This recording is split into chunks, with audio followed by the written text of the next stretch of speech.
3, 2, 1. Good evening and welcome to Thursdays with NAMI. My name is Peg Morrison. I'll be your host for the evening. I'm the Director of Programs with NAMI North Carolina. That's the National Alliance on Mental Illness, North Carolina. Thursdays with NAMI is our way of building community and building conversations on the topic of mental health and all of its targets, all of its areas that we serve. Yesterday was Veterans Day, which we observe every year on November 11th. That date marked the end of fighting in World War I. The holiday was called Armistice Day until 1954. At that point, the name was changed to include all veterans. So tonight I'll say to all veterans, thank you for your service and thanks for being with us. Tonight's focus specifically is military culture and mental health. We'll be talking with some folks whose mission it is to bridge the gap between veterans, military community, and the larger community. I'm eager to hear from our panel of guests. I'm really excited because we have so many perspectives included here tonight. We've got peers, supporters, clinicians, veterans. First, a word from our sponsor before we get into the down and dirty details. As usual, I want to thank the North Carolina Department of Health and Human Services, Division of Mental Health, Developmental Disabilities, and Substance Abuse Services. Of course, that comes through the Federal Substance Abuse Services and Mental Health Services Administration through the Federal Community Mental Health Services Block Grant Fund. That is the entire statement that I'm obliged to read. We do appreciate their guidance and their support.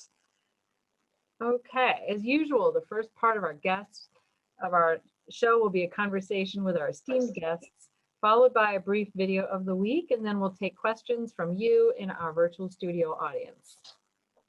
Moving right along, Thursdays with NAMI is recorded, so if you have friends who couldn't be with us tonight, be graceful with them, be gracious with them, forgive them, and let them know it's never too late. Our episode tonight will be on the YouTube channel, NAMI North Carolina YouTube, within a week or so. Now, it is my pleasure to introduce our guests. Anthony Cutler and AJ Duff are both veterans. They are peer supporters and active program leaders with NAMI in Lake Norman-Iredell County. Dr. Nicole French is the clinical director at Veterans Bridge Home in Charlotte. And Kate Penny coordinates the Zero Suicide Program at Atrium Health in Charlotte. So we'll be learning more about their work and all the good things they do. Tonight, I want to start by thanking each of you again for serving your country, either in a direct military role or as a supporter. And each of you has dedicated years of your life to helping veterans. So I'm interested in hearing the story behind that. If you could tell us in a nutshell, and you can go in whatever order you would like.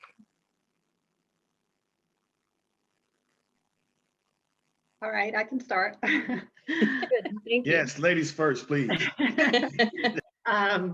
So my name is Kate Penny, as Peg said. I'm a licensed clinical mental health counselor. I've been with Atrium for over 20 years, just working in different capacities in outpatient, in our psychiatric emergency department, and now most recently heading up the Zero Suicide Program. My dad served in the Navy, both of my grandfathers served in the Navy, and my father-in-law served in the Navy in World War II, actually. Wow. I also have a couple of my dad's brothers also served in the Navy again. So I was born on a naval base in Corpus Christi, Texas, and definitely had my fair share of moving around growing up. So when I met Dr. French, I realized I had an opportunity to work with her on something very important, which is obviously veteran suicide, coordinating with my program. And that was close to my heart just because of my family background as well. Thank you. Welcome. Thanks. I'm happy to jump in. So both of my grandfathers were in the service. My mom's dad, maternal grandfather, served in World War II, and then my dad's dad was Air Force career, retired. I remember my dad just loving being a military brat. My grandmother loved serving. So I definitely grew up with just a sense of admiration and just lived experience shared with me. And it really wasn't until I went to graduate school and then I was thinking of how am I going to pay for my graduate school? And so the Army actually offered a health professional scholarship, and it was really the only scholarship available for a private school. So I applied, and I actually never dreamed of myself serving, but I wasn't really surprised that I kind of gravitated toward that path. And so really grateful for the education benefits, but grateful for my family's service and just, grateful for the opportunity to give back. So. All right. Well, welcome. I'm glad that worked out for you and you can bring all that expertise here with us tonight. Well, my name is AJ. Again, I am a veteran of 23 years, 9 months, and 3 days. I am newly retired as of July 23rd. Thank you. I first raised my right hand in 1991, January 7th. I had to come out because I had a little person that I had to take care of. So I had to push pause on that military career in 95. Thank you.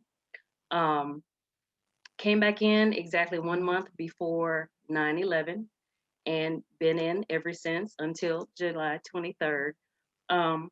I came to connect the mental health aspect of it because as of 2009, I had been diagnosed myself with PTSD after 2 deployments. And I needed to make that connection. So that's how I was able to bridge the gap between my military career as well as the mental health piece. And been loving it ever since. All right. Thanks, AJ. I'm glad you're here. Thank you. My name is Anthony Cutler.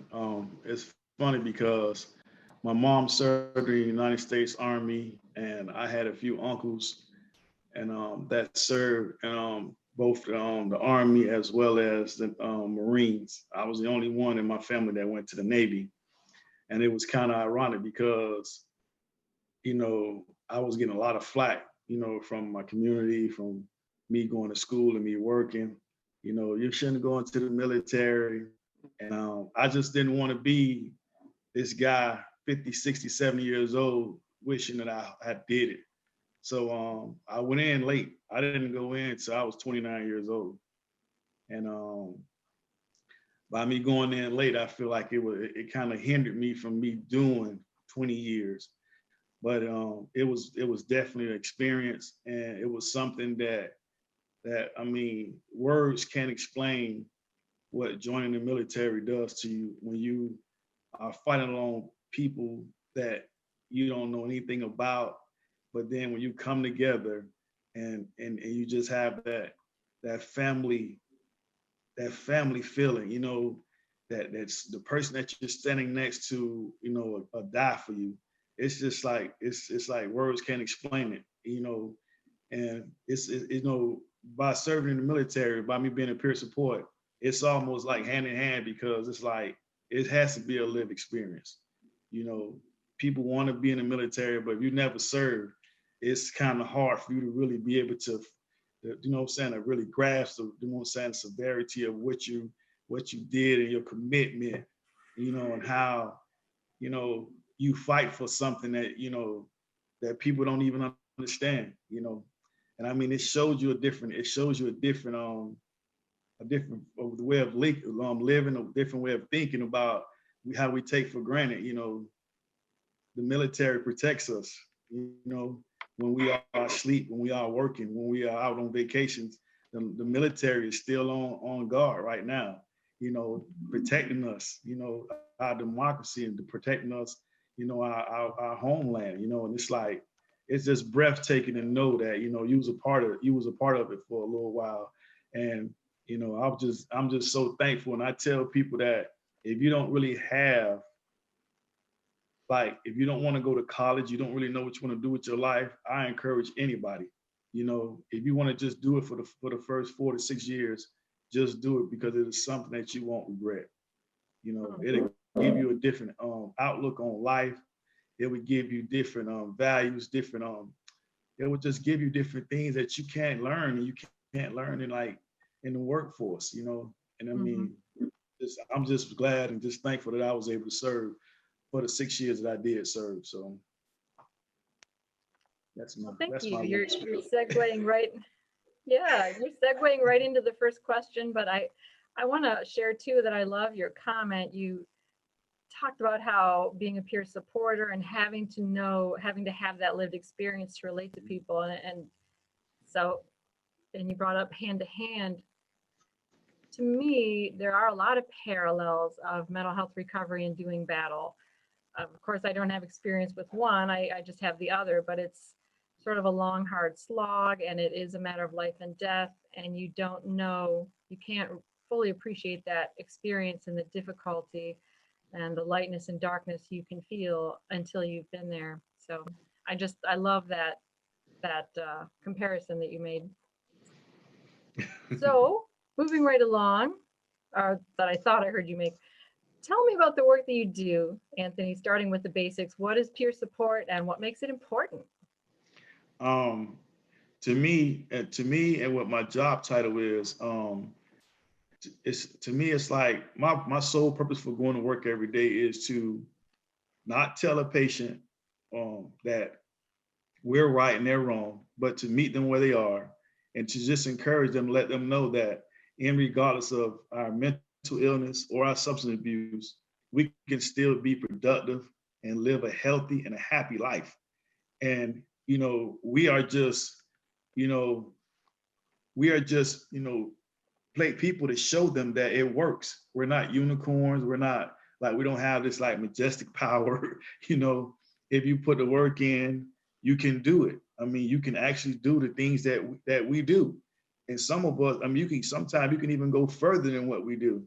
But I mean, is it hard work? Absolutely. But I mean, we just go there every single day to just encourage the patients and let them know that, listen, we might have the same diagnosis, but at the same time, our lives are still different. And I'm just trying to hear to just encourage you, uplift you, and let you know that if it's anything that I can do to help you, I'm gonna do everything in my power to help you. But as much as I want to help you, you gotta want to help yourself. You know, you got to put the work in. So I mean, I love what I do. Sean hates when I say this part right here, but I say this, but I mean this with all honesty and all wholeheartedness. Everyone, that if I had to do my job and not get paid out, I wouldn't have a problem with that because, it's that feeling of value is it's just that wonderful to me. It makes me feel like I love going to work every day. I love interacting with the patients every day, and regardless of what floor I'm on, what hospital I'm in. I love that because I like to see that hope that we giving them, that hope to let them know that, listen, no matter what you're going through, no matter how dark it may be or what you've experienced, the trauma, the pain, the hurt, you can still rise from that. So, I mean, and to see that they get it and to see that they starting to turn and work toward it too and understand that it's really real, that it can happen, it's just that much more rewarding. So, I mean, I love what I do. I love helping them out with resources.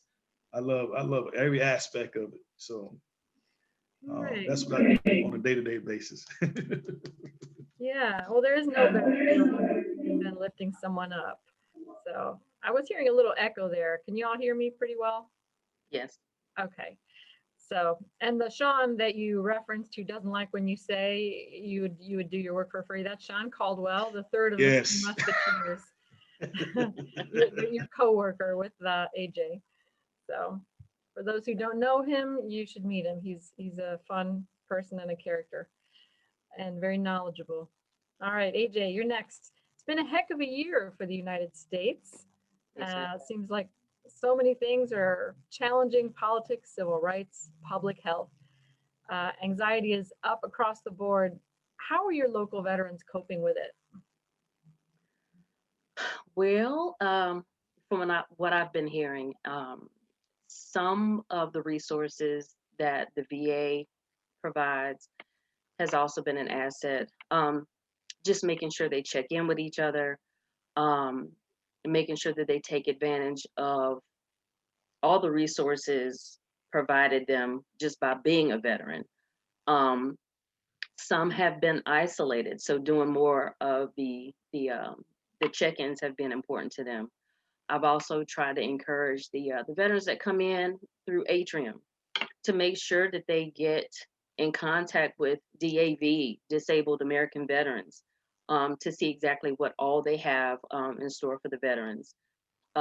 Staying attached to VA News, Veterans Bridge Home, which I have a fondship for because they've helped me not only as a single parent, but also a veteran. And just making sure that they stay connected. When their family is in that support system, some people choose to be and stay off the grid. That's by their own choices. But for family members that still have that connection with their veteran friends and family members, to just stay connected. Anything that comes down the pike, I'm always trying to share, be it veterans that I know myself, or if they come through the Atrium system, and as well as NAMI. All right. So it sounds like a lot of it is sort of wrapping those resources around them, letting them know they're not alone, and that there's a lot of information, a lot of support out there for them. Sometimes it just takes someone to help navigate that system. Yes. Yeah. And they actually have to see that system working. So if I have taken advantage of certain opportunities, I give them that inside information as much as I can, and hopefully it takes.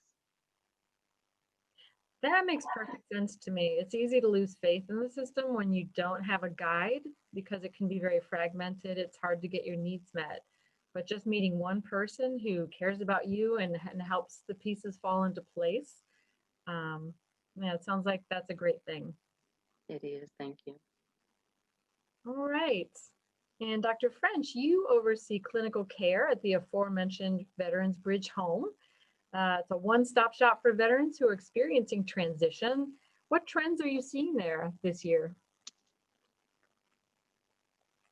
You're on mute right now. Sorry. Yes. I don't know. Anyway, sorry. You know, this has been a crazy year, and I feel like I've been so privileged. I do work with a team, amazing team, who really works to coordinate care across all social determinants of health. And, you know, there have been, we work with 70 organizations in the community that offer services for military and veteran families. And I think I've really seen some creativity. I really appreciate what some of the comments, all the comments that have already been made in terms of just, you know, it's so easy to lose faith in systems. And when a pandemic hits, I think that, you know, we have to redefine like what is normal. Like our lives have been turned upside down, and it really offers us more opportunities to connect and collaborate in different ways. And that's really interesting. It's really been hard. All of us have felt it at a family level, at a community level. But I see in terms of just our outreach, Veterans Bridge Home, creating community is essential. It's through a community friend network that we make friends, find jobs, get integrated into the community. It's so essential for transition. And as an organization, we were used to facilitating events and opportunities, volunteer opportunities where people get to know each other and be with each other and kind of offer each other presents, like Anthony and AJ kind of were talking about, where we can, basically be seen and be known. And so in this virtual environment, that's hard, but we have pivoted with many of our providers and offering more virtual service. I don't mean services per se, but like events. So whether it's workouts, whether it's coffees, it's been interesting because even the virtual coffees, we know how our veterans love coffees. They love getting their coffee, their donut, connecting, and that's that's been just disrupted. And I know that our Vietnam veterans, veterans of all eras, miss being in the flesh with each other. So, however, there have been, these virtual opportunities have also offered us more connectivity because we're more connected even across the state. I'm thinking of the Joel Fund that offers art classes for veterans and has been able to pivot and really reach a wider network. So that's been really exciting. We have been able to just expand different ways for veterans to connect. I think of those looking for housing. I mean, housing's been really tough. We know we have a housing problem here in Metrolina. Our team has been working with Catholic Charities to get people housed. But housing outreach, for example, where the VA shows up, Catholic Charities, Veterans Bridge Home, others who are screening folks for housing programs, that used to happen in person. You had to be screened in person, and to get all the people at the right time available was hard. And now we're doing virtual outreach. More people are getting connected. In terms of employment, Patriots Path offers a transition class virtually now. I mean, it's not preferable, but it's happening, and we're actually able to catch people sooner in their own transition off of a military post than we would otherwise. And then I think finally, I would say, like, this complex coordination, I really appreciate, one of the initiatives Kate and I are both involved in is this complex care coordination across systems. It is so hard to navigate big systems. Whether it's big hospital systems, whether it's DOD, whether it's the VA. So really looking at barriers when people need access and are finding more barriers, maybe in the midst of even COVID, how can we leverage the people? It's all about the relationships to work through the systems that are human, right? We create these systems and they get in our way. And how do we continue to work through those barriers together? And I just really appreciate our providers who've really worked creatively, and it's been really exciting to see. So, Right. It sounds like the process you've been through with COVID-19 is similar to the process NAMI support groups have gone through. We are there as a natural support, and we pull people together who may not have known each other, may not have had support, and we've had to transfer all of that online. So it is a process, but I'm really happy to see how many have risen to the occasion. And we are getting people in the rural areas, people who maybe weren't physically near a group that are now able to participate. So that's really special. It really is. And I know of so many folks who could benefit from NAMI classes. And I've made even more invitations to your classes that do feel more accessible, and would love to continue working together to drive more participation in those classes. Especially, I just appreciate your veteran specific classes that you offer our community. Well, thank you. I know Lake Norman-Iredell has done a bang up job with that. So thanks to the trifecta that we've been mentioning in the chat box, Anthony Cutler, AJ Duff, and Sean Caldwell. So, all right, our next question, of course, is for Kate. As coordinator of the Zero Suicide Program at Atrium Health, tell us about your mission there and what makes the program successful. Sure. Well, I'll tell you a little bit about Zero Suicide, because some people just may say, what is that? So we began rolling this program out within Atrium about a little less than 2 years ago. And the goal is obviously to decrease or eliminate suicides to zero in the healthcare system. 83% of people who die by suicide had seen their healthcare provider within the year of their death. So with Atrium being such a big hospital system and outpatient care, we realized we have an opportunity here, but questions need to be asked. And so there's many different facets of zero suicide. One of them is obviously screening. That's a big one. And we have rolled out our screening tool in all of our emergency departments, medical emergency, as well as psychiatric, asking people when they come in, even if they come in for some other ailment, but asking them, are you having thoughts of wanting to die? Are you having thoughts of suicide? And this is helping to capture people who maybe wouldn't have talked about that. We're opening up the lines of communication and offering that support. You know, it's important to have these conversations.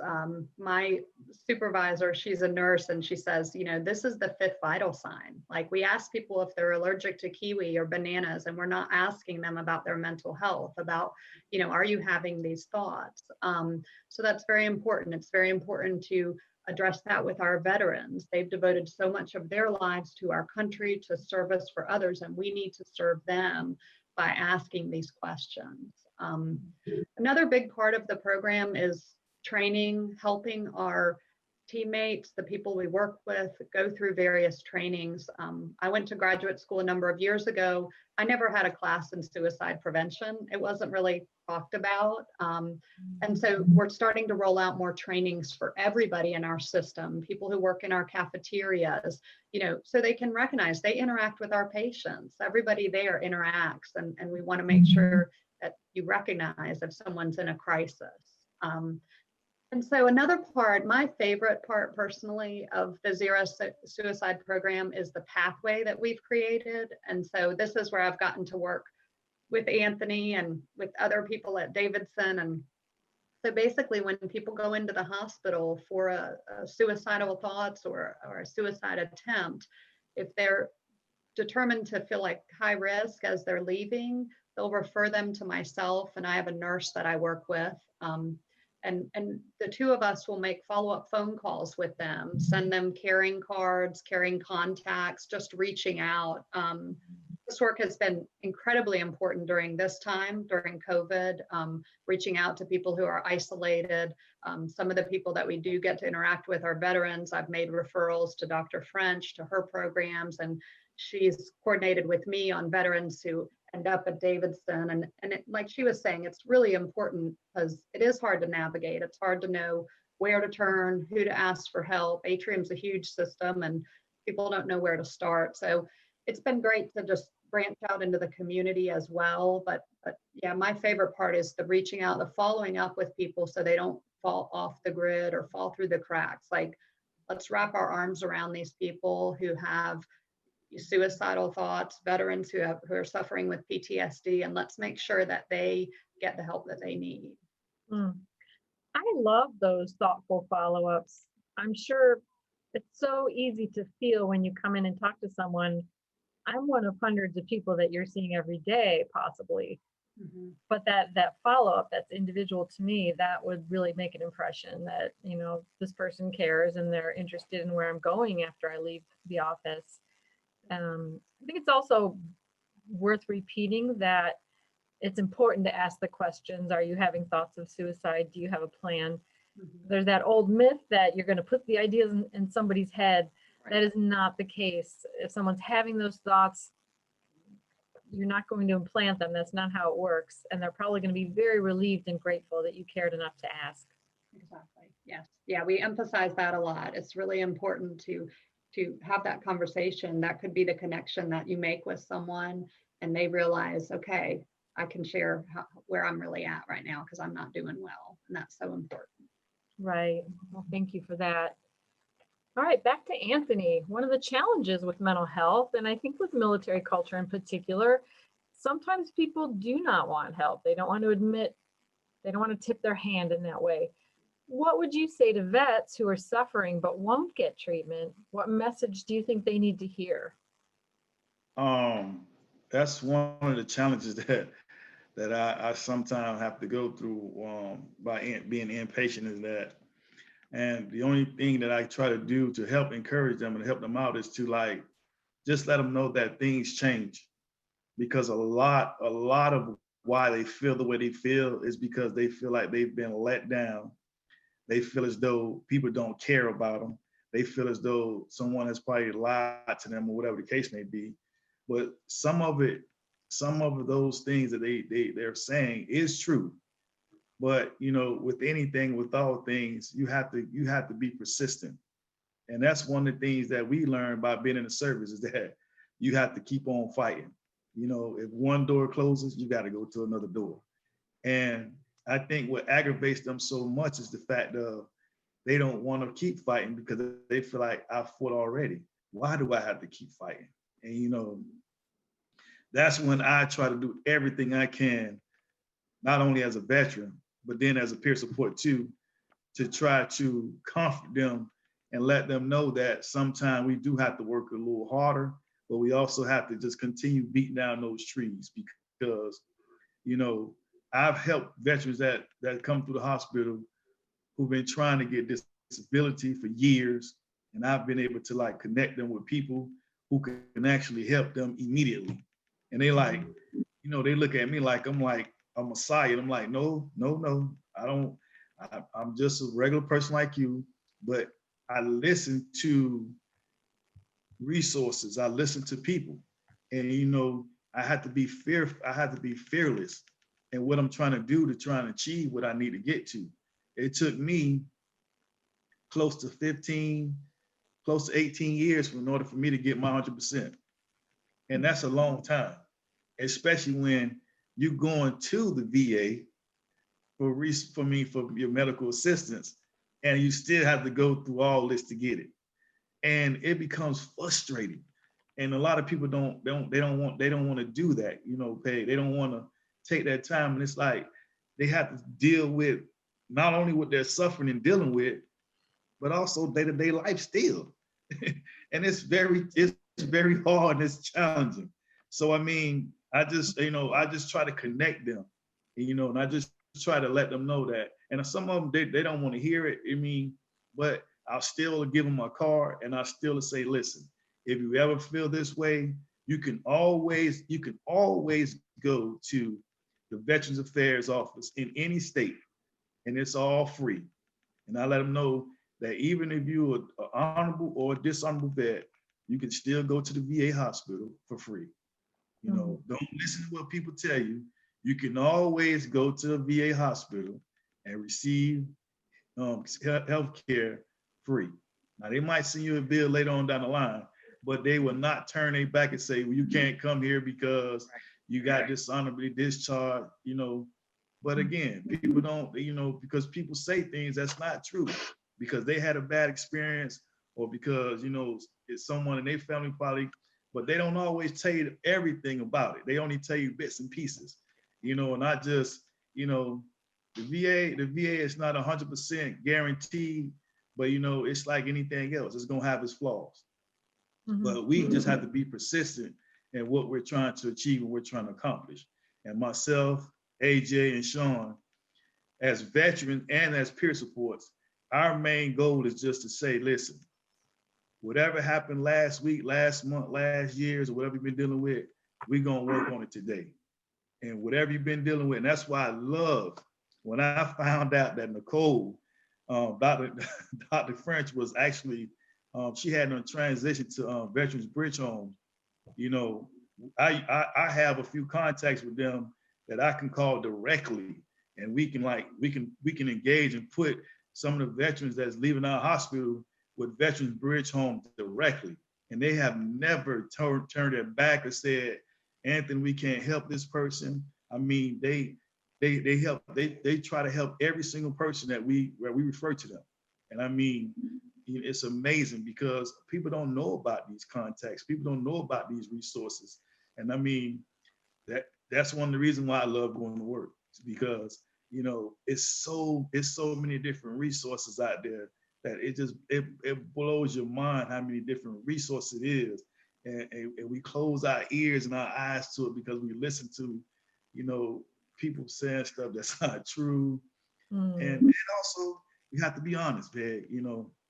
A lot of veterans, they are dealing with not just mental illnesses, but they're also dealing with substance abuse as well.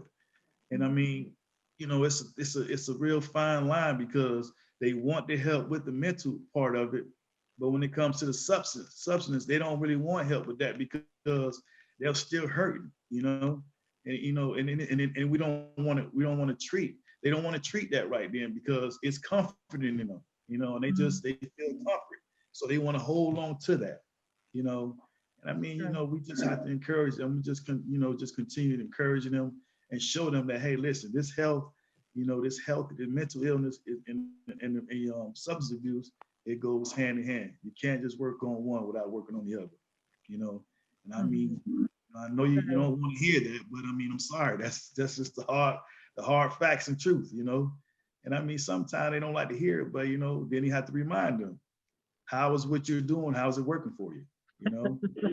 I'm just saying, how's it working for you? And I mean, as a vet, I want you to live, brother or sister, sister at arms, brother at arms. I don't want you to continue suffering.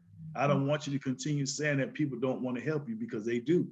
But you know what? You have to help yourself as well, And we have people out there will help you, but you got to let them help you, Don't tell me how to help you. Let us help you the way we can help you.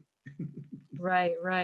And I'm glad that you and AJ and really all of our panelists tonight are there to take people by the hand and lead them through that complex system. I can relate to how it would feel if you've given so much to your country, you put your life on the line, literally. And then the system isn't user-friendly necessarily. It's good. There's a lot of good there. But, I'm depressed. My brain isn't functioning the way it would ideally. So it is, I can identify with that frustration, but I'm so glad that you are there to make those connections. So AJ, what can civilians do to support those active military personnel and veterans in their lives? Again, staying connected. Any amount of information that they hear via social media, the news, just having a friendly conversation can be helpful. Because again, you don't know exactly what that particular veteran's needs are. Because being a veteran, not everything we want to dump on our neighbor's lap. There's a lot of things that we've harbored inside for so long to that it almost feels like it's a burden to say, you know what, I'm going through some mental illness issues right now, and I just need to talk about A, B, and C. So anything that you can hear online, I'd like to actually go through some nonprofit organizations that have been out there that I've attempted to get our veterans that come through Atrium, or even the ones that reach out to me by way of NAMI, Iredell Lake Norman. You've got Team Red, White, and Blue. You've got the VFW. You've got, again, DAV, the American Legion, Housing for Heroes. You've got Military One Source. You've got so many different avenues to go down to get the necessary help you need. It's just a matter of actually making the connection. Veterans Bridge Home is huge. I've actually put together a flyer. I make it a point to connect with every last veteran that comes through Atrium Behavioral Health and build a packet based off of bits and pieces of what they tell me and a lot of information they don't. Because again, you have to make that connection. I can give you resources all day long, but they could be just resources on a piece of paper. Are you going to make take the initiative to pick up the phone and make the connection on your own? Once you discharge, you are on your own. So giving them that vehicle to drive, I mean, none of this stuff is streamlined. The way I conduct my mental health is not the way my neighbor's gonna, connect with their mental health. And it's just giving them the tools, giving them the motivation, letting them at least take a glance of what mental health and managing triggers every day looks like. So when I conduct my groups, I forever tell patients, listen, I go through, managing my triggers of PTSD, anxiety, depression, chronic pain, the whole gamut. But one thing I will not do, and I do have memory issues, I will never make it my business to address them other than sir and ma'am. Dignity and respect. They see it when I hit the door, they see it when I leave, and even when I'm out and about, because they're deserving of that. Just because you're in an inpatient facility means absolutely nothing. There are things we need to tweak. That does not make you less human than your neighbor. It's work you have to put in. And sometimes, twice on Sunday, there's no days off. So sometimes just that word of encouragement, them seeing another veteran, and then by me being a female, that adds a different dynamic. Listen, I push through the ish. We have our real talk conversations, but at the end of the day, who's making the phone calls? Who's advocating for themselves? You have, paid your dues to not only this society, this entire nation. Yeah. Get your dues. Get connected to these resources, the VSO, the VA healthcare clinic. Get connected, stay connected. Don't drop the ball on yourself. There's too many resources out here, Mhm. small and large. Just get connected. Hmm.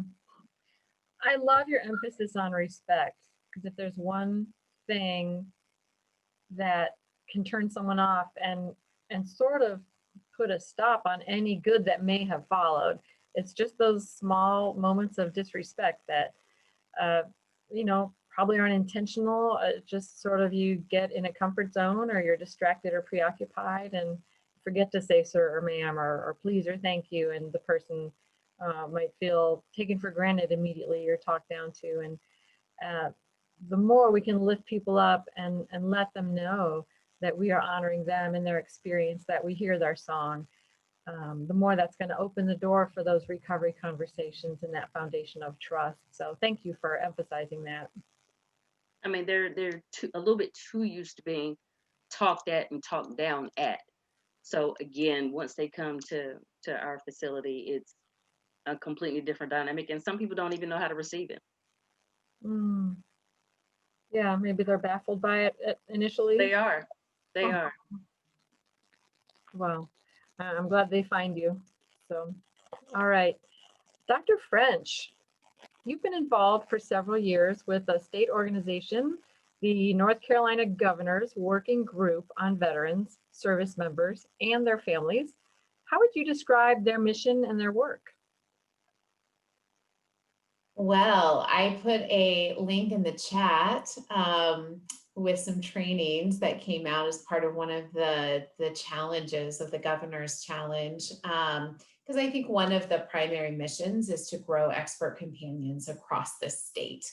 And that means anybody who knows or cares about military and veteran families, that we grow those who don't even have much familiarity with the culture, that we help them grow in their understanding of the language, to help them make that connection and start that conversation and continue that conversation, which builds trust and allows us to have those conversations that are harder, like about our mind health, or the fact that we're actually struggling with finances, or are worried about losing our house. So that takes a solid relationship, or a relationship where people think you're interested, you're curious, and also just curious about their service. So I would say one of the initiatives is really teaching organizations like NAMI. You offer a variety of programs. It's not military and veteran specific, but those who reach out to you, are you identifying the military and veteran families in your midst? And so like our 70 providers in our network, or Atrium Health is one of them. Kate was able to tell, I said, Kate, is Atrium tracking military and veteran families? They are, and so is Novant and so, Goodwill. They're not military and veteran specific, but how do they ask that question? How do they ask that question? And what do they do with that information? And I think that is what's really critical. So one of the efforts is just to broaden awareness of a lot of what has just already been said, that there are so many resources available. And there are also resources to help you navigate what's available. But if you don't know who you're talking to, like if you don't know about military service and you don't know how to start that conversation, then you're never going to get, you're never going to be able to make that connection really, or support somebody. I mean, I think one of the, as we've kind of talked about, people are at different stages of readiness. And I think we're also talking to individuals who, if there's real mental illness, and when I say real, I mean severe, persistent mental illness that impairs insight and awareness, it takes many invitations to pay attention to something. And it often takes several different people in one's life to bring attention and to invite someone to health and healing. And as we think about trauma and addiction and the co-occurrence and that path of recovery, it's not one and done. It is a path. And so the governor's challenge, while I'm a part of the mayor's challenge, which is local too, it's really 2 years ago, this SAMHSA and the VA and DOD really invested money in training. And so they invested money in training in our local community. And, 2 years later, they said, hey, we can do this statewide. So really training and education is one of the main priorities. And then bringing attention to best practices. So the caring contacts that Kate mentioned that her program has really implemented, talking about, 69% of veterans who die by suicide in the state of North Carolina do so by firearms. How are we talking about gun safety? How are we starting those conversations? That's hard. Clinicians get a little bit of training in that if they want it, but as Kate said, a lot of clinicians don't in graduate school. But it's not just clinicians, it's the peer supports, it's everybody else. How do we start talking? Because you know what? It's the family member who's going to know where that weapon is. It's the family member, it's the friend, it's the community that's going to recognize a change in state and when I say has to, if we care, what are we going to do with that knowledge, awareness? How are we going to start that conversation? And how are we going to get the support that we need to actually support our loved one? So that is another priority, which is really looking at talking about gun safety, and it's good for everyone. Those are the key initiatives. I mean, the ones that I've already even mentioned, and kind of coordinating complex care coordination is a big initiative of kind of across the state. So it's exciting. The goal, as Dr. Kane says, he is a psychiatrist at the University of Rochester Medical School. I mean, suicide prevention has to happen in the context in which veterans live, work, and play. And how do the funnel, if we're going to prevent premature death, we have to, yes, focus on those who are at risk, which is the clinical realm. And we might, because the suicide risk factors are not, it's hard to distinguish them, isn't it, from depression or from PTSD. So there's the clinicians need special training. We need effective therapy and intervention is available, and we need to know where to get that. So that's one avenue of approach. This other avenue, which is where I think the governor's challenge and mayor's challenge is trying to do kind of a wider approach and capture or identify more people by, hey, let's just care about people. And do they have a community? Do they have connections? Do they have jobs? Do they have a house, a roof over their head? Or are they at risk for losing their home? Because if we're focused on community, housing, employment, these are huge risk factors for suicide. And we're going to promote thriving. We're going to promote integration into our community. These veterans have a lot to offer and give back. We've heard from both Anthony and AJ have shared lots of great lived experience with us, and they have gotten supports, and they are working their own, they are committed to. I love you sharing your story, because I think it's partly, we can't be an expert companion or a peer support to anybody else if we're not taking care of ourselves. And you guys are practicing that and living that. And that is what I think this is about, is practicing it as individuals, living it, and inviting people to pay attention so that we're healthier as a community. But there's a lot of stigma in asking for help and using resources. And I think the way we get around that is by being honest with our own path and acknowledging the struggle and the triumph and the joy, but of being human. And so that's what I'll say for now, but thanks for asking the question.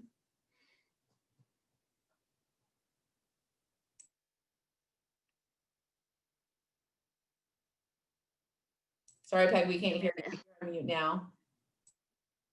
Okay, excellent point. Thank you.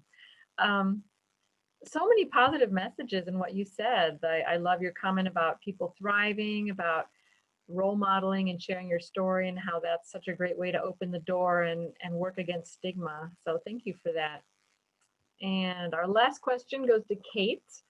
Between 2005 and 2017, the suicide rate for all people, including veterans, has increased in the United States, according to the VA. Why is that happening, and what can be done? Well, it is happening, unfortunately, and I think we're going to see even more with what we're going through now. I think there's a lot of different reasons for this. I mean, it's socioeconomic stressors, it's our society, social media influences. There's a lot thrown at people at once. I also think Dr. French touched on firearms. People are buying more guns. Access to guns is easier. And I think it's about 50% of all suicide deaths are by firearm. So we need to reduce that access to lethal means. One of the big trainings that we rolled out with Atrium was a virtual training even before COVID and all of that, but CALM, counseling on access to lethal means. And it was really just so helpful for me. And I've been a clinician for years, but those conversations are difficult to have with people who they have their guns, they don't want to put their guns away. Veterans, they might have their guns, you know, and for me, I was never a huge gun supporter. So it really opened my eyes to how to have these conversations, put yourself in other people's positions and figure out how to have a conversation. We're trying to keep your family member safe or you safe. What can we do? I understand you don't want to get the gun out of the house. Can we lock up the gun? Can we put a picture of a family member or something that is very meaningful to you on that gun safe to buy you those few seconds of you're having these thoughts, but you look at that and it changes your mindset. It stops you at that moment. And those are the types of things that we're trying to do to help reduce these suicide rates. I think it's really important, like we talked about earlier with the screening, with the opening up to the stigma, talking about all of this. I will say one of the best things I think that COVID has brought is more talk about mental health. I mean, there's been stuff on social media, but the news all around us, just people talking about the anxiety. We are all dealing with anxiety now and some depression. I mean, how can you not with all the change out there? And so really, like Dr. French was saying, opening up and sharing your own story and what you're going through, and really just being real. And I think getting that out there on the news and out there to people is making it more of a common conversation, and that will help to reduce suicide rates. I hope that does happen, because I think it's really good that we're having these conversations more often. Right, I absolutely agree with that. It is hard to overstate the importance of gun safety and gun violence. We tend to focus on the headlines, the mass shootings, and those are dramatic and scary, but the lion's share of gun violence deaths or gun-related deaths are the suicides. So I love that idea of putting an image on the gun safe.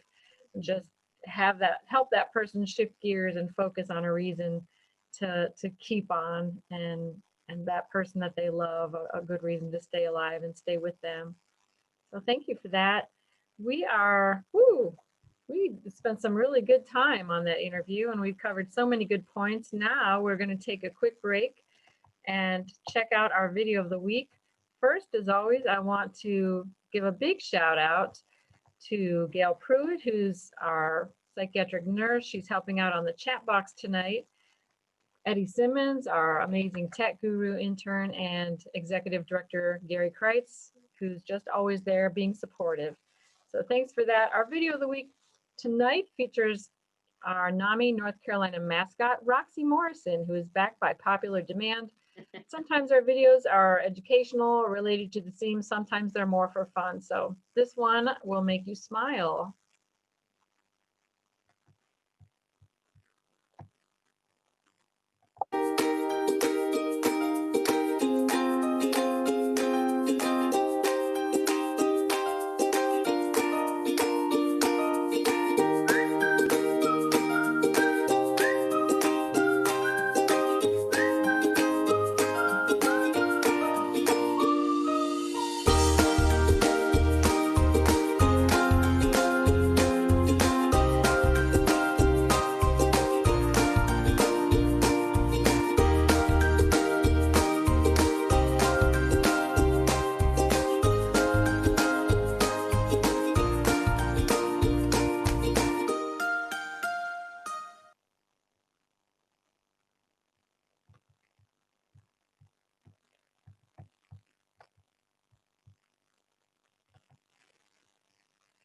All righty, so that was Roxy.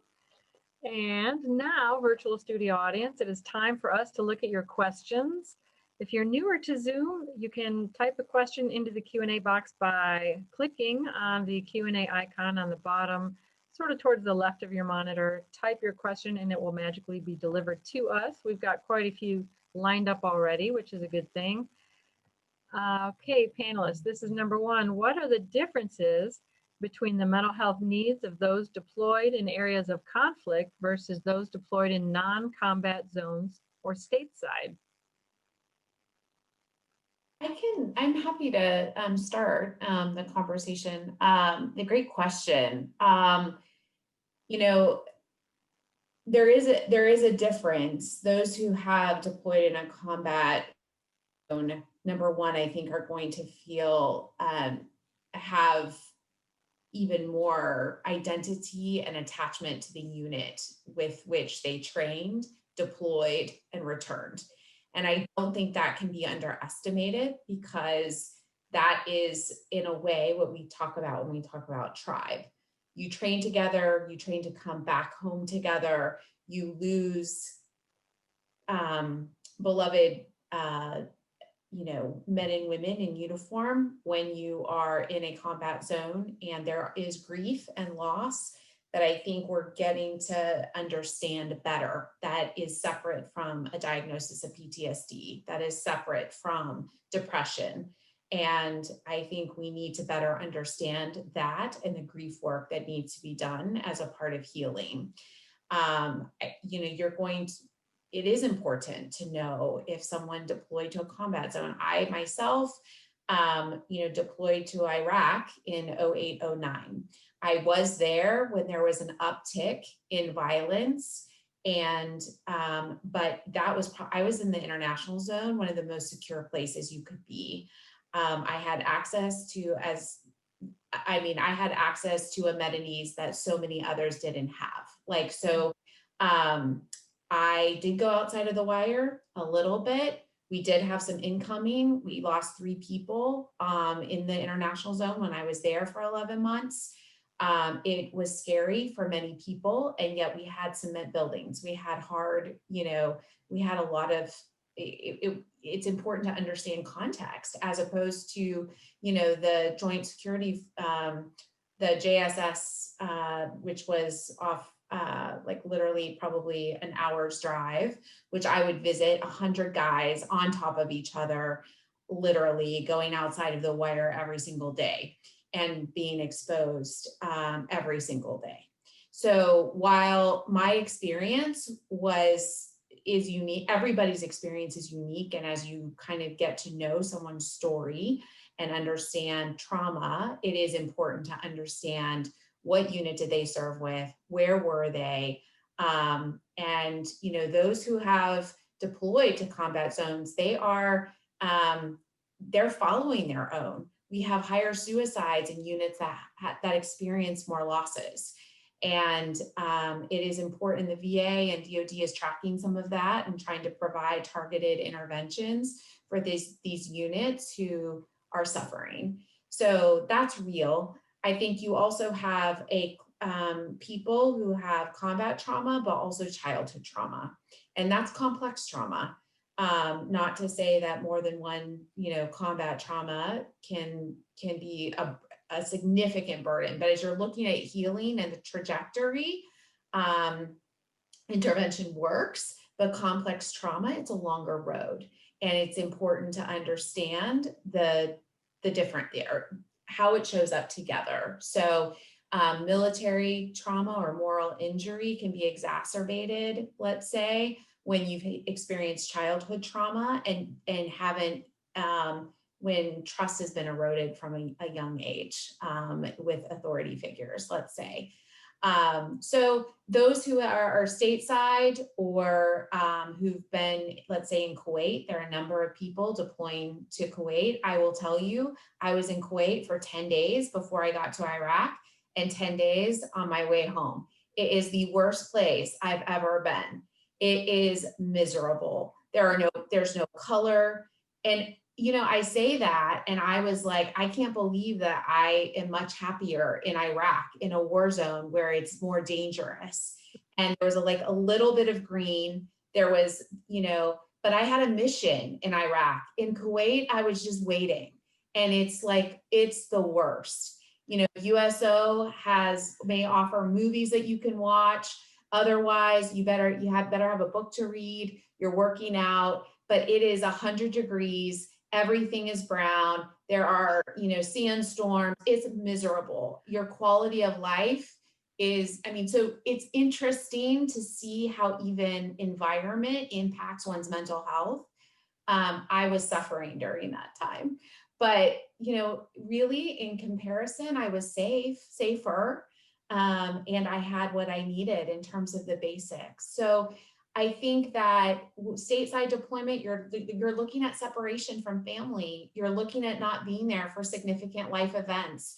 You're looking at the toll that it takes. You may not be in life-threatening situations, but you may be dealing with attachment injuries. You're gone, and even if you're separated for work and you have a mission, you may have a spouse who doesn't understand that, or you may have a crisis at home and you can't be there for it. And so your life unravels, or you may have a spouse who's like, I can't, that's not secure functioning. If the relationship's not secure functioning, then a lot of other relationships, whether it's an affair, whether it's alcohol, whether it's drugs, get in the way and cause havoc and damage to families. So I would say stateside or Kuwait, it's important that everybody, I think of trauma as big trauma, these significant life events like military sexual trauma or combat trauma or childhood abuse. But I also think of little trauma, which is not little, but it's trauma we can kind of discount. It's when it's attachment trauma. It's when we feel alone, when we feel isolated, when we're not getting the responsivity or availability of people who are important to us. And so it all matters. And that's why I think, creating environments where you can honor and respect and validate people's experience, and also have access to good care. Because when this stuff gets named, when there's awareness and it can be named and you're working on identifying that, you can create your own safe environments, as well as choose people who can be safe, secure people in your life, right? To create that kind of secure functioning. So that's what I'll say for now. Okay, any follow-up from our other panelists? I actually want to add a couple things. My first deployment was 2003, 2004. That was when it was super hot, and it was a wartime contingency. The second deployment was 2006-07. The third was 2012-13, and then most recent and the very last one, 2017-18. And as a single parent coming in, I had no clue as to what to expect. So knowing that I had to leave my daughter, when we first left, my daughter was 7. I came back, she was 9.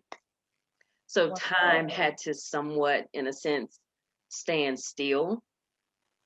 Considering when I left and when I returned, again, single parent, had never been out of the country. And this is how I leave the country with a child behind into unknown territory. Because again, it was hot during that time.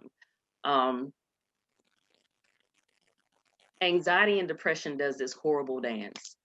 It could be at one moment out of control, and then that depressive stage comes in when you don't even know if you're coming back home. Right. And knowing that this same child is watching the news with everyone else, the questions that she asked, and how do you entertain such questions to, such a young brain, and having to almost fake it till you make it, in a sense, if you can understand that, because I couldn't allow her into that world, because then her childhood would be taken away, worried about mama. But as she grew older, she was able to understand more, because she will understand more and better, because she too went into the military, and her first duty station was at was Korea, and our conversations ended up being different. So knowing that you deal with wartime traumas or being deployed, it's a lot. It's a lot, to say the least, and not knowing exactly what to do upon return, because we're trained to fight. We're not trained to reintegrate. We don't know what reintegration is supposed to look like, what it's supposed to sound like, smell like, any of that. So having to come back to sometimes relationships unknown, living situations, because some professional people deployed and came back to partial businesses, having to close down their businesses because who was to maintain it, to their liking, in order to be able to maintain the bills during their deployment. A lot of people came back to no jobs. And then you have to understand the mind shift that happens once you return. That anxiety is still high. And just needing to be treated with TLC, but not quite understanding what it's supposed to be like for you. Again, we're trained to fight, not trained to reintegrate. So we don't know what to tell people once we get back, when we have to answer these questions. But what do you need? What do you need? What do you need? We don't know. We're trying to find that balance, that mental balance that has to happen before we can see our way through some things. So for deployed soldiers coming back, still make sure they get the information. That check-in is extremely necessary. I cannot stress that enough. There's a lot of check and balances that end up happening when you ask certain questions about mental health, because they fear careers will be ended. That stigma is, just the stigma alone is traumatic, because like what Anthony was saying earlier, by telling certain soldiers, things that aren't true, your career, your military career will not stop because you have reported, you have an illness, or you need some mental health care. Your career will not stop. My career did not stop until I stopped it, which I didn't know anybody anything. So I said, it's okay to come out. And I gave myself permission to retire. But yeah. So you getting a sense of what you feel like you need when you're asking a soldier, how can we assist to better take care of you? Give them everything. Let them sort through it. Again, it's truly important for family members, friends, churches, everything. You just cannot pray away. Understand you're dealing with soldiers. Yes, you can pray about it all day long, but if you are not working toward that light, it's not coming. Just be gentle with your veterans. We are a different animal. understand that we're a different animal. We're trained to be different animals. When we train, we are no longer civilians. Please understand that. So our ways of thinking and problem solving are different. You see us, our faces are still the same, but our brain is not. So just be gentle when you're dealing with our veterans. And I just want to just, because I just read the question again too, is that sometimes we have to understand too, when we've been trained, to fight in particular ways, each branch has their own expertise in some capacity. It's very difficult to like trying to turn that switch on and off, especially when you're training to protect, to serve, and then you have a glitch or you have an illness that's like that you're fighting with as well. And when you try to come and try to explain it, it's kind of difficult because it's like you're fighting. You want to try to say it a certain way, but then at the same time, like AJ said, you don't want to say anything that you feel like it's gonna like break you, or it's gonna break your career, it's gonna take it from you.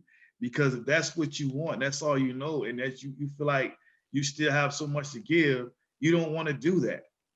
And then that fear comes in, and then that's when sometimes you'll hide it or you'll try to mask it to continue fighting the fight.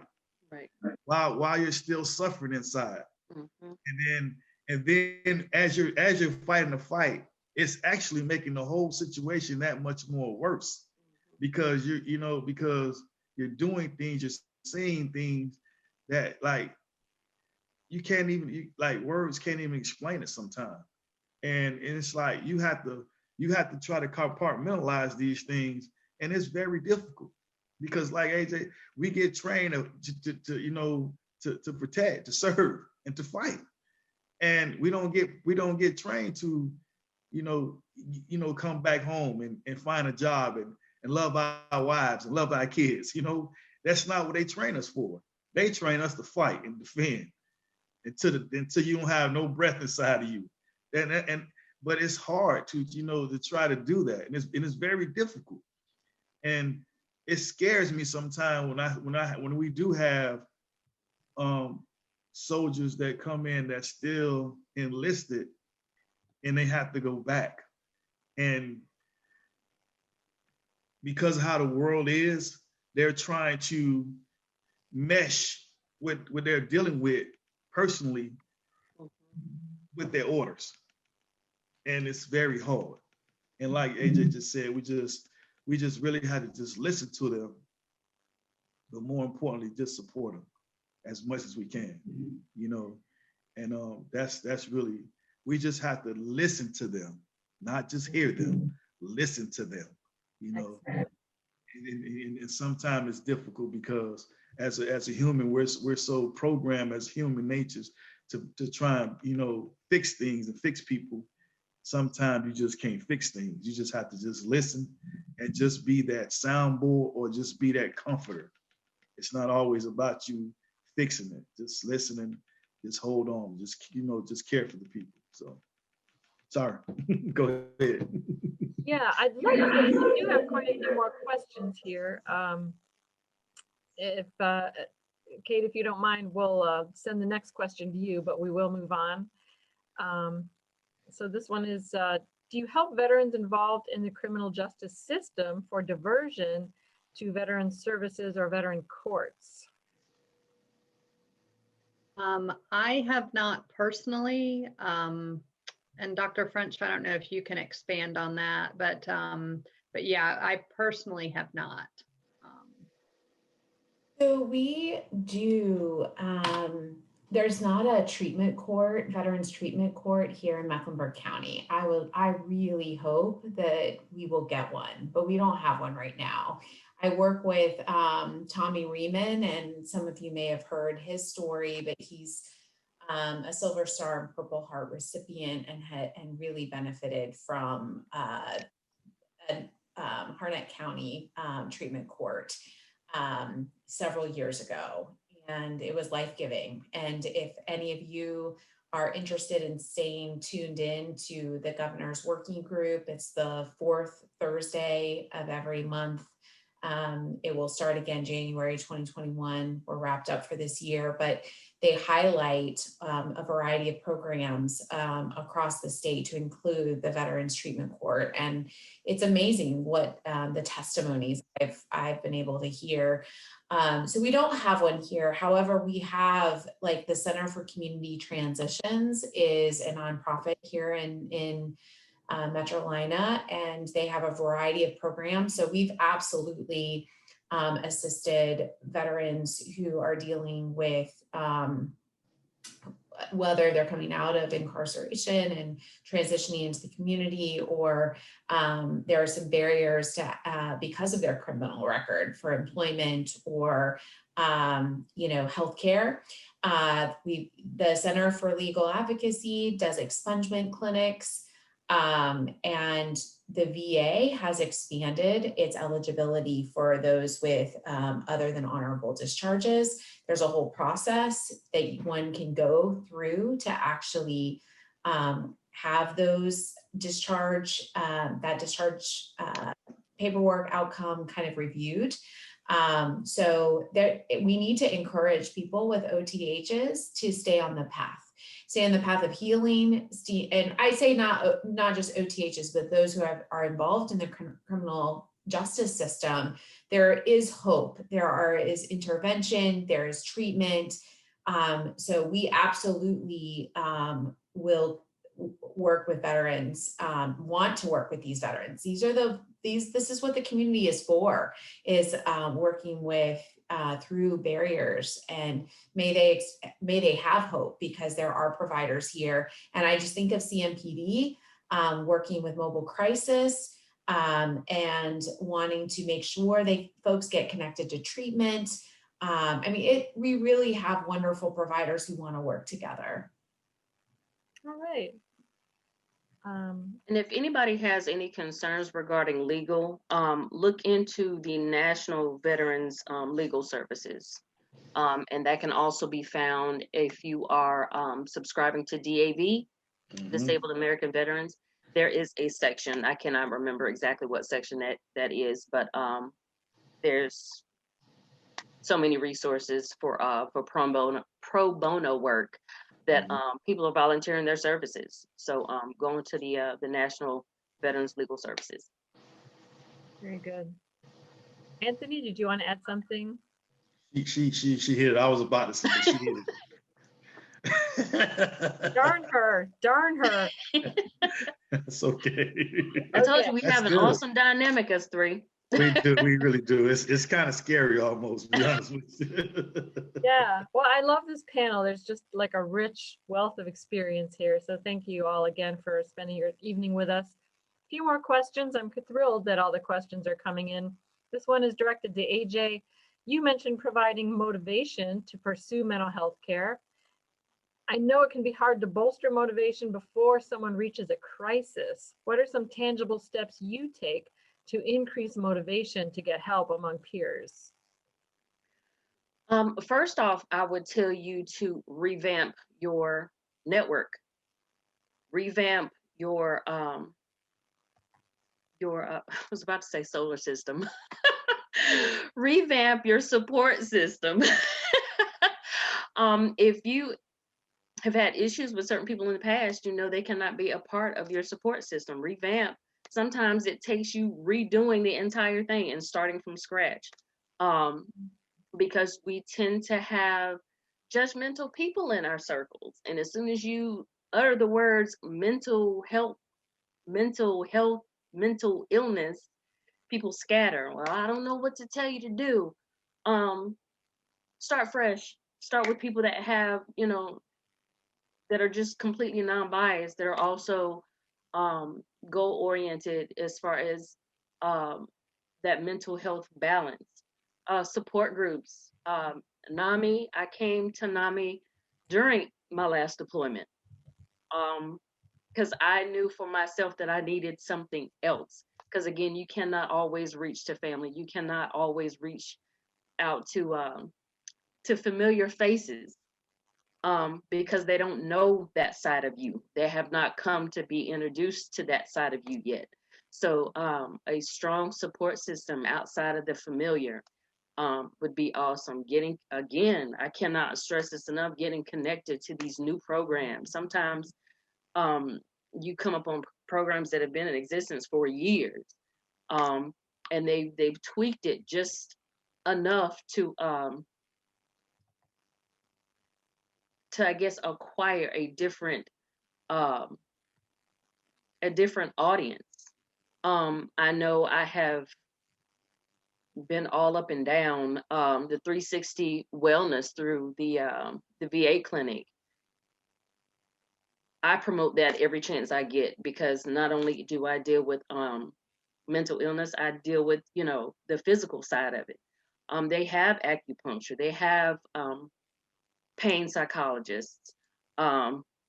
I don't know exactly how they're doing their free yoga, but you get 10 free sessions, and they were honestly trying to figure out exactly how do we increase, you know, the amount of treatment that we have in this particular program, because maybe 10 might not be enough for the ones that do have hardcore chronic issues. And I'm pretty sure that they're going to end up revamping it some more, but they have chiropractors in this 360 wellness. Somebody came up with the brilliant brainchild. Let's not just go to the physical. Let's do something else. So their holistic approach is what kind of wheeled me in a little bit. Just revamping, trying something new. If the old stuff isn't working, clearly you might want to learn how to make changes and be okay with making those changes, being okay with disconnecting with a lot of the old familiar faces. Mhm. They might end up being triggers and you not realize it.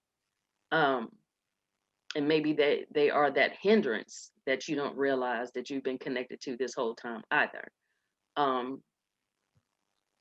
But yeah, that's all I can think of right now. Hmm. That's powerful stuff. I love that. Is my audio okay? Yes. Okay, I'm getting feedback on it, but if it's just me, I guess that's fine. I love your comment about reconnecting with people, finding people who allow you to be comfortable in your own skin. Because you can maintain those other relationships, but that doesn't have to be your whole. That doesn't have to be the whole of your support. You can find people that accept you where you are and speak the language of recovery and hope, rather than folks who kind of want to shoehorn you into the self that you were before. So thank you for that. Any other comments on that? We do have a couple more questions. I'll just say this. The VA is really, really, really trying to try to do a lot of change. And they're trying to keep up with like she said, holistic and different areas that people struggle in. But the thing is that the only way that they will continue to evolve and to be able to reach out is that we have to get our veterans to like advocate and to speak up. I think just about every VA hospital I've ever went to or visited in some type of fashion, they have patient advocates at these hospitals that you can actually go and speak with. And I mean, of course, it's not the genie in the bottle. They're gonna be able to fix everything, but I mean, they'll never know how or what they can do unless we open our mouths and say certain things. So we just want to just continue trying to do or say something, because if you're talking to someone who can't help you, how do you expect for anything to change? And that's really what AJ, she said it in a very political way, but the bottom line is how does any veteran expect for anything to change if all you're doing is talking to your battle buddy who's on the side of you who's not going anywhere? It's not going to ever change, you know. So we have to just be mindful of who we're reaching out to vent to or to reach out to for services, and that's really, really important. Nothing changes, nothing changes. Right. Okay. Next question is to Anthony. I understand your comment about the veteran has to want to help themselves. What about the veteran who doesn't have insight into their mental illness? For example, schizoaffective disorder. They don't believe they need help. That's when you're gonna really have to have someone, Peg, that to really be able to find out exactly what your diagnosis is, to educate themselves as well. And it's not about me trying to force it on you, but to show you little bits and pieces of, what's going on, what's happening, because sometimes, like today, I said in one of my groups, I said, so listen, guys, isn't it kind of funny how we come to the hospital because we're asking them we need some type of help, right? Yes. So you come to the hospital, but then you want to try and tell a psychiatrist, tell a nurse how they should help you. If you can tell them how they should help you, then why are we sitting here? If you can tell them how they should help you, then why waste your time to come to the hospital? Just go ahead and do it yourselves. So you have to understand and listen to it. And I said, I know it sounded a little bit humorous, but just you have to step back and look at this thing from the totality. When you go to a restaurant, you never go in the kitchen and tell them how they should cook your food. Once you give them your order, they go and they prepare your food and bring it out to you. You should do the same thing when you come to the hospital. If you're saying that you need some help, listen to what they're saying. They're not trying to force anything on you. You came to them asking for help. You have to be able to listen to them. And it's very important that, people don't want to accept certain things about our illnesses, Peg. It's very difficult for you to take a young person or older person that's been living their lives from a healthy capacity, helping their loved ones out, defending their country, and now you're telling them that they're broke, right? That's a very hard pill to swallow, especially when you say you have something that's going on in your mind or your brain that you can't really, repair by yourself. They don't want to hear that. So that's why it's going to take a village. That's when that camaraderie comes in, where you're going to have to reach out to loved ones, friends, family, servicemen and women at arms that who can kind of like help them out, and not to force it down their throat, but to just show them things and show them how certain things are. And I mean, eventually they'll come around, but sometimes, it's unfortunate. Sometimes we got to lose a lot to gain a little bit. And, myself, AJ, and Sean, we try to cut that time in half. We don't want you to lose so much, Yeah. That's what we really try to say. Listen, I know you're struggling with it, but please just try it this way a little bit, or just look at it from this different way, because time is something that you can never get back. Right. You can always get money back. You can't get time back. Well, I think I know who I'm going to call next time I need a straight answer to my question. Oh, AJ or Sean. That's right. Or Dr. French. All right. So we've got time for this last question that's been here since we started with the Q&A. Yeah, definitely going to call you sometime, Anthony, when I need that straight talk. Now this question is from a very talented iron sculptor artist out of Durham. His name is Trip Jarvis. He was featured in a movie about his life and recovery, and he does these amazing iron sculptures. Some of them are masks.